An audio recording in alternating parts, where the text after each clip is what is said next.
Oh, cool thing. Actually, hold on. Before you get started, I'm gonna read a little backstory about your story because they actually have a little biography of when it was published and everything on the top. Okay. So, Vaslin's story, the statement of Randolph Carter. The story is well known is the most exact transcript of a dream that Lovecraft had in December of 1919. As recorded in a letter of December 11th, in the dream, however, the setting seems to be in New England. In the story, Lovecraft has apparently transferred the location to Florida. A lot of Lovecraft stories, side note, a lot of Lovecraft stories are set in like New England area because that's where he lived. He lived like in Providence or like Boston because that's where he lived for a majority of his life. It is if the mentions of the Gainesville Pike and Big Crested Swan are any indication. Lovecraft introduces Randolph Carter in his tale. His colleague Harley Warren is a stand-in for Samuel Sloveman, the poet and amateur journalist who figured into Lovecraft's dream. Lovecraft also introduced the element of the Forbidden Book. The story first appeared in The Vanguard, May 1920. Interesting. On to you. I'm going to mute my mic. Okay. Statement of Randolph Carter by H.P. Lovecraft. Again I say, I do not know what has become of Harley Warren, though I think, almost hope, that he is in peaceful oblivion, if there be anywhere so blessed a thing. It is true that I have for 5 years been his closest friend, and a partial sharer of his terrible researches into the unknown. I will not deny, though my memory is uncertain and indistinct, that this witness of yours may have seen us together, as he says, on the Gainesville Pike, walking toward Big Cypress Swamp at 11:30 that awful night. That we bore electric lanterns, spades, and a curious coil of wire with attached instruments I will even affirm, for these things all played a part in a single hideous scene, which remains buried into my shaken recollection. But of what followed, and of the reason I was found alone and dazed on the edge of the swamp next morning, I must insist that I know nothing save what I have told you over and over again. You say to me that there is nothing in the swamp or near it which could form the setting of that frightful episode. I reply that I know nothing beyond what I saw. Vision or nightmare it may have been. Vision or nightmare I fervently hope it was. Yet it is all that my mind retains of what took place in those shocking hours after we left the sight of men. And why Harley Warren did not return, he or his shade, or some nameless thing I cannot describe, alone can tell. As I have said before, the weird studies of Harley Warren are well known to me, and to some extent shared by me. Of his vast collection of strange, rare books on forbidden subjects I have read, all that are written in the languages of which I am master, but these are few as compared with those in languages I cannot understand. Most, I believe, are in Arabic, and the fiend-inspired book which brought on the end, the book which he carried in his pocket out of the world, was written in characters like those I never saw elsewhere. Warren could never tell me just what was in that book. As to the nature of our studies, I must say again that I no longer retain full comprehension. It seems to me rather merciful that I do not, for they were terrible studies, which I pursued more through reluctant fascination than through actual inclination. Warren always dominated me, and sometimes I feared him. I remember how I shuddered at his facial expression on the night before the awful happening, when he talked so incessantly of his theory, why certain corpses never decay, but the rest firm and fat in their tombs for 1,000 years. But I do not fear him now, for I suspect that he has known horrors beyond my ken. Now I fear for him. Once more I say I have no clear idea of our object on that night. Certainly it had much to do with something in the book which Warren carried with him, that ancient book in indecipherable characters which had come to him from India a month before, but I swear I do not know what it was that we expected to find. Your witness says he saw us at 11:30 on the Gainesville Pike, headed for Big Cypress Swamp. This is probably true, but I have no distinct memory of it. The picture seared into my soul is one of seeing only, and the hour must have been long after midnight, for a waning crescent moon was high in the vaporous heavens. The place was an ancient cemetery, so ancient that I trembled at the manifold signs of immemorial years.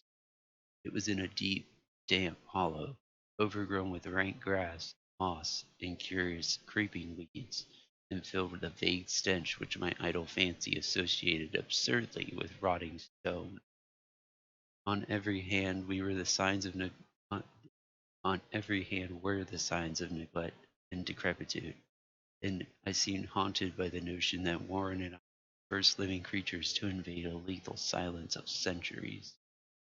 Over the valley's rim a wan, waning crescent moon peered through the noisome vapors that seemed to emanate from unheard-of catacombs. By its feeble, wavering beams I could distinguish a repellent array of antique slabs, urns, cenotaphs, and mausoleum facades, all crumbling, moss-grown, and moisture-stained, partially concealed by the gross luxuriance of the unhealthy vegetation. My first vivid impression of my own presence in this terrible necropolis concerns the act of pausing with Warren before a certain half-obliterated sepulchre, and of throwing down some burdens which we seemed to have been carrying. I now observed that I had with me an electric lantern and two spades, whilst my companion was supplied with a similar lantern, portable telephone outfit. No word was uttered, for the spot and the task seemed known to us, and without delay we seized our spades and commenced to clear away the grass, weeds, and drifted earth from the flat, archaic mortuary. After uncovering the entire surface, which consisted of three immense granite slabs, we stepped back some distance to survey the charnel scene, and Warren appeared to make some mental calculations. Then he returned to the sepulchre, and using his spade as a lever, sought to pry up the slab lying nearest to a stony ruin which may have been a monument in its day. He did not succeed, and motioned me to come to his assistance. Finally, our combined strength loosened the stone, which we raised and tipped to one side. The removal of the slab revealed a black aperture, from which rushed an effluence of miasmal gases so nauseous that we started back in horror. After an interval, however, we approached the pit again, found the exhalations less unbearable. Our lanterns disclosed the top of a flight of stone steps, dripping with some detestable ichor from the and bordered by moist walls encrusted by nitre. And now, for the first time, my memory records verbal discourse, Warren addressing me at length in his mellow tenor voice, a voice singularly unperturbed by our awesome surroundings. "I'm sorry to have to ask you to stay on the surface," he said, "but it would be a crime to let anyone with your frail nerves go down there. You can't imagine, even for what you have read and what I have told you, the things I shall have to see and do. It's fiendish work, Carter, and I doubt if any man without ironclad sensibilities could ever see it through and come up alive and sane. I don't wish to offend you, and heaven knows I'd be glad enough to have you with me, but the responsibility is in a certain sense mine, and I couldn't drag a bundle of nerves like you down into probable death or madness. I tell you, you can't imagine what the thing's really like, but I promise to keep you informed over the telephone of every move. You see, I've enough wire here to reach the center of the earth and back." I still hear in memory those coolly spoken words. I still remember my remonstrances. I seemed desperately anxious to accompany my friend into those sepulchral depths, yet he proved inflexibly obdurate. At one time he threatened to abandon the expedition if I remained insistent, which proved effective, since he alone held the key to the thing. All this I can still remember, although I no longer know what manner of thing he sought. After he had obtained my reluctant acquiescence in his design, Warren picked up the reel of wire and adjusted the instruments. At his nod I took one of the latter and seated myself upon an age-discolored gravestone close by the newly uncovered aperture. Then he shook my hand, shouldered the coil of wire, and disappeared into that indescribable ossuary. Is the podcast going? Podcast is going good. Reading a short story. For a minute I kept sight of the glow of his lantern, heard the rustle of wire as he laid it down after him, but the glow soon disappeared abruptly, as if turned in the stone staircase it had encountered. The sound died away almost as quickly. I Hmm. was alone, yet bound to the unknown depths by those magic strands whose insulated surface lay green beneath the Hmm. beams of the waning crescent moon. What? You unmuted yourself. I thought he was going to stay muted. I constantly consulted my watch by the light of the electric lantern and listened with feverish anxiety at the receiver of the telephone, but for more than a quarter of an hour heard nothing. Then a faint clicking came from the instrument, and I called down to my friend in a tense voice. Apprehensive as I was nevertheless unprepared for the words which he came up that uncanny vault in accents more alarmed and quivering than I had ever heard before from Harley Warren. He who had so calmly left me a while ago previously, now called from a shaky whisper more pretentious than the loudest shriek. God, if you could see what I'm seeing! I could not answer. Speechless, I could only wait. Then the frenzied tones again. Carter, it's terrible, monstrous, unbelievable! This time my voice did not fail me, and I poured into the transmitter a flood of excited questions. Terrified, I continued to repeat, Warren, what is it? What is it? Once more came the voice of my friend, still hoarse with fear, but now apparently tinged with despair. I can't tell you, Carter. It's too utterly beyond thought. I dare not tell you. No man could know it and live. Great God, I have never dreamed of this. Stillness again, save now for my incoherent torrent of shuddering. Then the voice of Warren at a pitch of wilder consternation. Carter, for the love of God, put back the slab and get out of this as quick as you can. Quick! Leave behind everything and make for the outside. It's your only chance. Do as I say and don't ask me to explain. I heard, yet was only able to repeat my frantic questions. Around me were the tombs and the darkness and the shadows. Below me some peril beyond the radius of human imagination. But my friend was in greater danger than I, and through my fear I felt a vague resentment that he should deem me capable of deserting him for such circumstances. More clicking, and after a pause a piteous cry from Warren. Beat it! For God's sake, put back the slab and beat it, Carter! Something in the boyish slang of my evidently stricken companion unleashed my faculties. I formed and shouted a resolution. Warren, brace up! I'm coming down! But at this offer the tone of my auditor changed to a scream of utter despair. Don't! You can't understand! It's too late! And my own fault! Put back the slab and run! There's nothing else you or anyone can do now!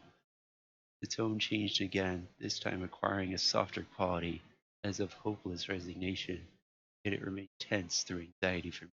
Quick, or it's too late! I tried not to heed him, tried to break through the paralysis which held me, and to fulfill my vow to rush down to his aid. His next whisper found me still held inert in the chains of stark horror. Carter, hurry! It's no use. You must go. Better one than two. The slab. A pause, more clicking, then the faint voice of Warren. Nearly over now. Don't make it harder. Cover up those damn steps and run for your life. You're losing time. So long, Carter. Won't see you again. Here Warren's whisper swelled into a cry that gradually rose to a shriek fraught with all the horror of the ages. Curse these hellish things! Legions, my God! Beat it! Beat it! Beat it! After that was silence. I know I know not how many indeterminable eons I sat stupefied, whispering, muttering, calling, screaming into that telephone. Over and over again through those eons I whispered and muttered, called, shouted and screamed, Warren, Warren, answer me, are you there? And then there came to be the crowning horror of all, the unbelievable, unthinkable, almost unmentionable thing. I have said that eons seemed to pass after Warren shrieked forth his last despairing word, that only my own cries now broke the hideous silence. But after a while there was further clicking in the receiver, and I strained my ears to listen. Again I called out, Warren, are you there? In answer, heard the thing which has brought this cloud over my mind. I do not try, gentlemen, to account for that thing, that voice, nor can I venture to describe it in detail, since the first words took away my consciousness, create a mental blank which reaches to the time of my awakening in the hospital. Shall I say that the voice was deep, hollow, gelatinous, remote, unearthly, inhuman, disembodied? What shall I say? It was the end of my experience, and this is the end of my story. I heard it, and knew no more. Heard it as I sat petrified in that unknown cemetery in the hollow, amidst the crumbling stones and falling tombs, the rank vegetation and the miasmal vapors. Heard it well up from the innermost depths of that damnable open sepulchre, as I watched amorphous necrophagous shadows dance beneath the accursed waning moon. And this is what it said: Fool, Warren is dead.